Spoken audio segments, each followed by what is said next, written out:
Welcome to the Cycling Celebration channel, where we feature videos that highlight the cycling lifestyle for people of all ages.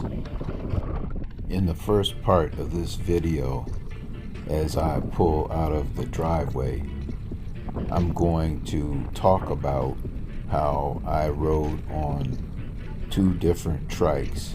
This one is the A-zub Ti-Fly X, and as I turned the corner and going down the street, what this is going to show is that there's a big difference in what time of day that you take to go on the same route, but you'll see this as we go along. I know that this was after school had let out. I had waited till a little bit later, which I believe would have been around like 3:30, 4 o'clock in the afternoon, 4 p.m. And so there was nobody on the street, and it was free and clear, and I could just go as I pleased. Yeah, there were, I'm going straight down the same route that I take every time, and this time you'll see a big difference, because when you see the next video comparison, which I rode on the Catrike Annihilator, you're going to see that I chose the wrong time to go down this route when school was letting out. But this is going to be different because it's going to be the exact same time frame for each trike in this comparison. As I go over this speed bump here, I started to pick up speed because I had noticed that the light was about to change, so I wanted to make the light, so I started picking up speed. As you can see, I'm all the way at like 16 miles an hour and pedaling real fast. I made it across the light, and so that was a pretty good pickup right there. This Ti-Fly X trike doesn't have, it's the A-zub Ti-Fly X, it doesn't have any motor assistance at all, so it's all pedaling. It's a lot of work, but what I wanted to show here is that even though I don't have a motor, I still managed to do pretty well on this part of the trip. In fact, better than I did with my Catrike Annihilator, which has a 750 watt Bafang motor on it.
Livernois into the True Value parking lot and head through the lot back onto the street on the other side, and I'll continue on straight through until I reach this street where I make my turn. But that'll be the end, it will mark the end of this trip, because this segment is going to be 10 minutes and 25 seconds.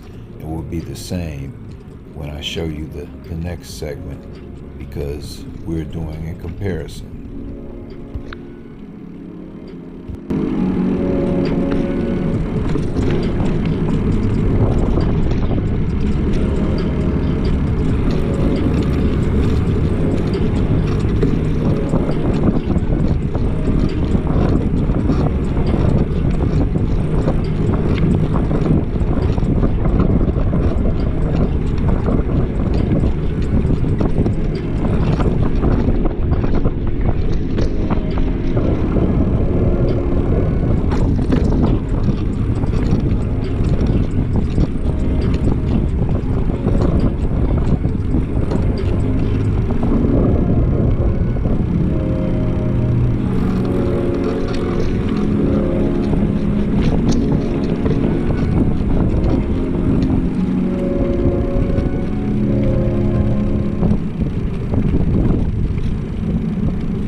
Alright, here's where I pulled out of the driveway, and I'm on the Catrike Annihilator, which has a motor, Bafang 750 watt motor to assist my pedaling, and I've got it set on the lowest level, which is level 1.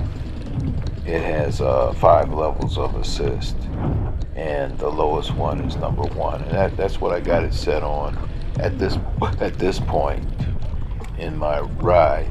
But as you can see, there are cars parked on the street. Actually, I had to stop right here for a second because I hadn't set up my Strava app to record my ride, so that took me a minute setting this up. But after that, I continue on riding. You can see that there's students that are getting out of Mumford High School, as you can see, and there was a few people at the corner and everything.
Okay, now as you can see, I'm finally maneuvering through the intersection after I got my Strava app on track, and I'm going down the street here towards the high school, and I see all these kids walking down the street, and then they're like walking right in front of me.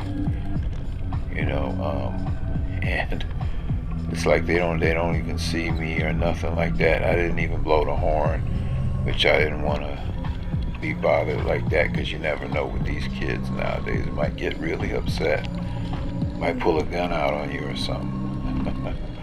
Okay, but then now I knew this was a bad time, because look, the street's all blocked up.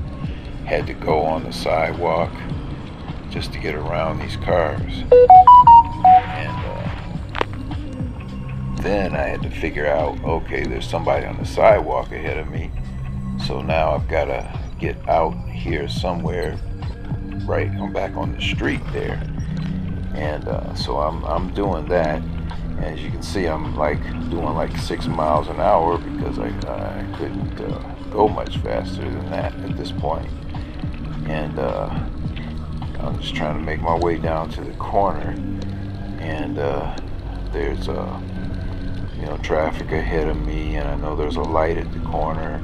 Then I'm going over the speed bump, and then look at this, right out in front of, right across the street, they're chasing each other. And as I slowly make my way up to the light, but you can see how much of a difference this makes from one day to the next.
As I crossed the other side of Wyoming, I wanted everyone to hear this. You could hear the music from my speaker, which would sound a lot better if it weren't for the whining of the Bafang 750 watt motor. With all my brilliance, I happened to mount the camera with the microphone right on top of the motor housing. So that's why you're going to hear this whining of the motor. But you can also hear the music in the background too, as I'm going down the street and picking up speed. But I've already lost several minutes on the other side of Wyoming when I went by Mumford High School. So the time frame is exactly the same for this portion of the video, this segment, which would be 10 minutes and 25 seconds. And but you'll see I won't get half as far on this part because of the time it took me just to get through the school zone.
As I cross this intersection, I find myself on a decline here.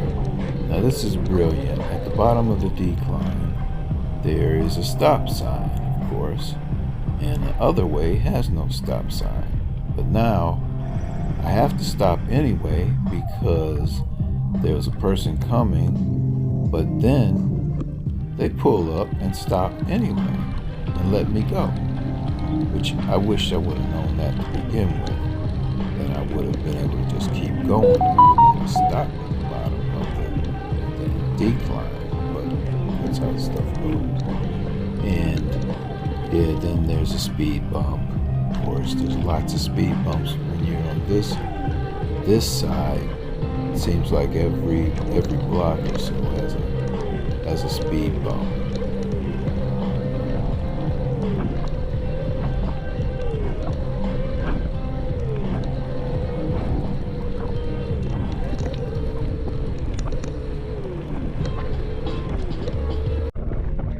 This is part 2 of the comparison between the two rides.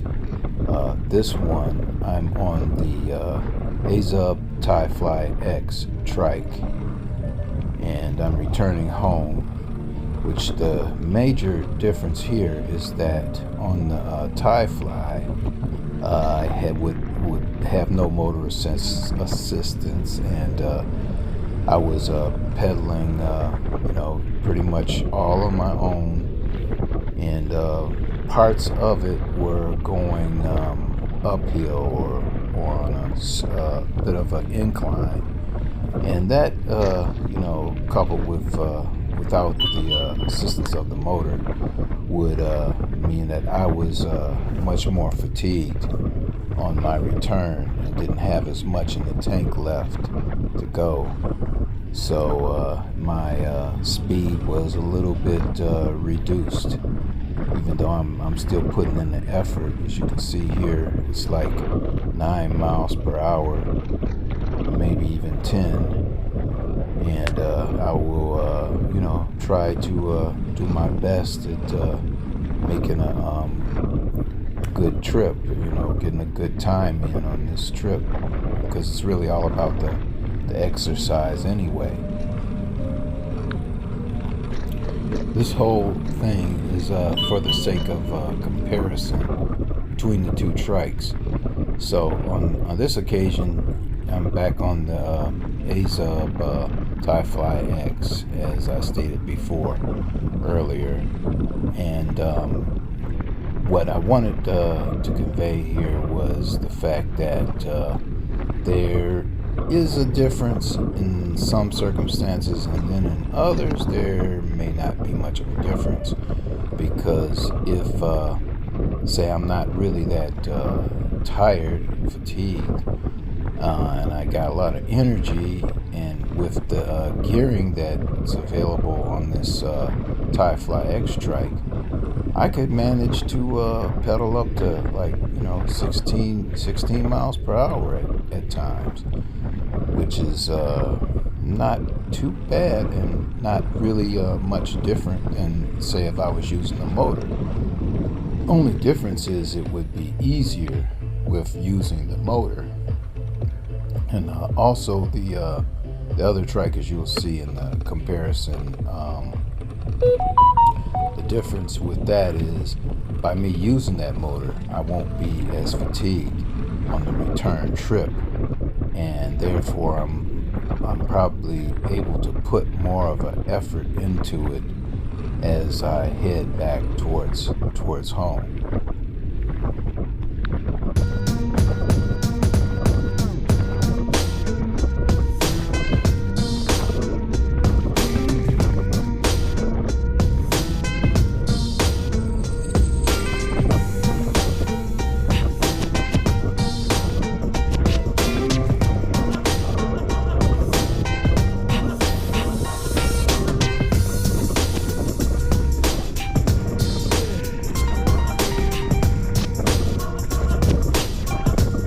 As I'm approaching Wyoming, you notice I go up and take the sidewalk, because when I cross the sidewalk there on the other side, the whole sidewalk was redone when they rebuilt the school, rebuilt Mumford High School, so it's really pretty smooth, and it's a good way to take. In fact, that way you can also avoid the speed bumps.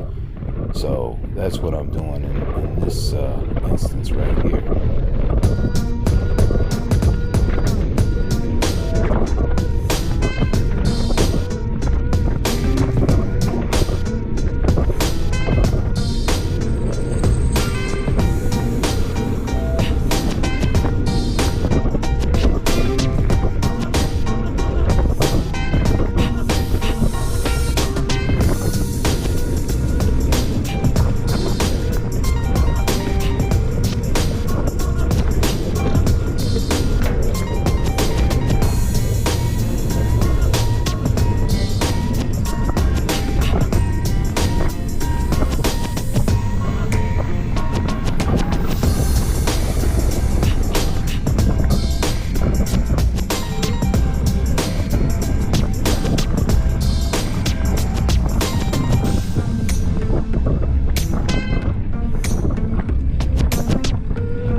Okay, listen up, because I got a lot to say in this one. And this is the second part of the comparison, where I'm on the Catrike Annihilator, which is a special version of a Catrike that was custom made by Utah Trikes.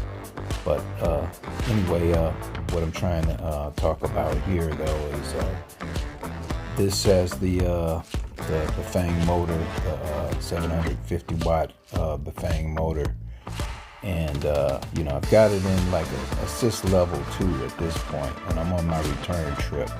And for the comparison of the video, I use segments that were the exact same length, which in this case was 6 minutes and 47 seconds. And so this is the part where I'm going up the incline right here, which normally would be laboring really hard trying to make it up here with the Ti-Fly X trike. But in this, because I got the motor assistance, you see it's not that bad at all. In fact, I was doing like 11 miles an hour going up that incline. The only real setback, though, is that with the this trike doesn't have any suspension whatsoever, and the Ti-Fly X, the A-zub, that has full suspension. So you definitely feel those speed bumps, and I'm taking the speed bumps at pretty much 10, 11 miles an hour. So that's kind of tough. But as you can see here, I'm doing all right. You know, like 11, 12 miles an hour now. Here comes another speed bump right here that going over at about, say, 10 miles an hour, 9.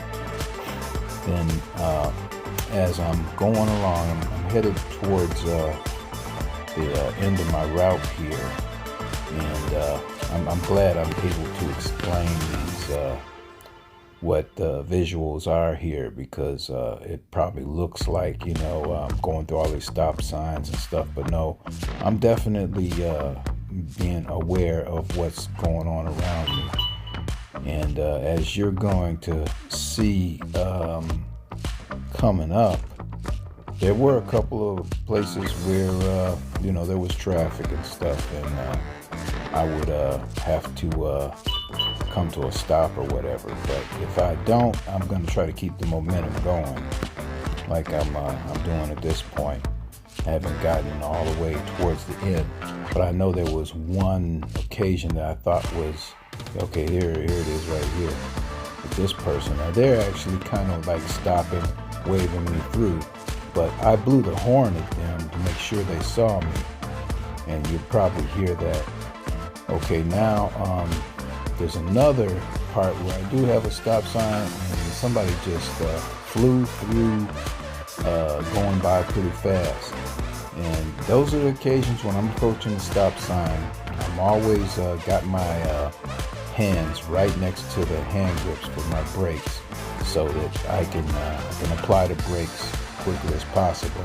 And I've had to do that in the past, and I've gotten pretty much got practice at doing it. So, you know, if you're new at this, you know, you want to slow down a lot more and be a lot more cautious about it.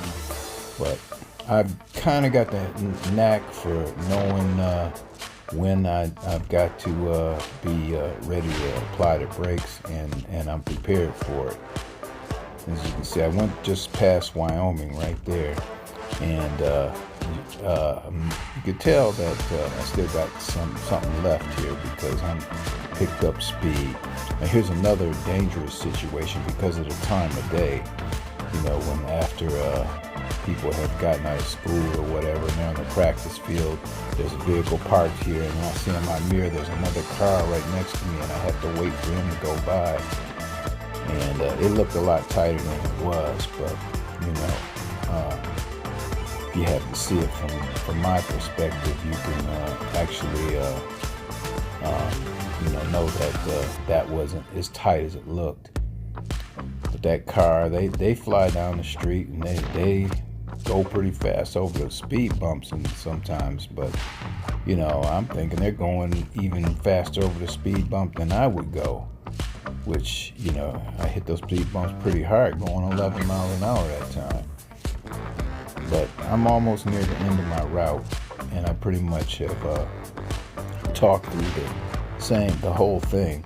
But the point was, in this, actually, I figure I saved about 2 minutes and 30 seconds on my return trip, which pretty much makes a difference in, you know, if you're talking about a short mileage trip. 2 minutes and 30 seconds is a lot of distance. You know, probably, how much did I cover? At least a half a mile farther. So that's what I did here. I'm almost near the end as I go around the school, and near the end of my 6 minutes and 47 seconds, I want to say. So that's it, and thanks for watching on the Cycling Celebration channel.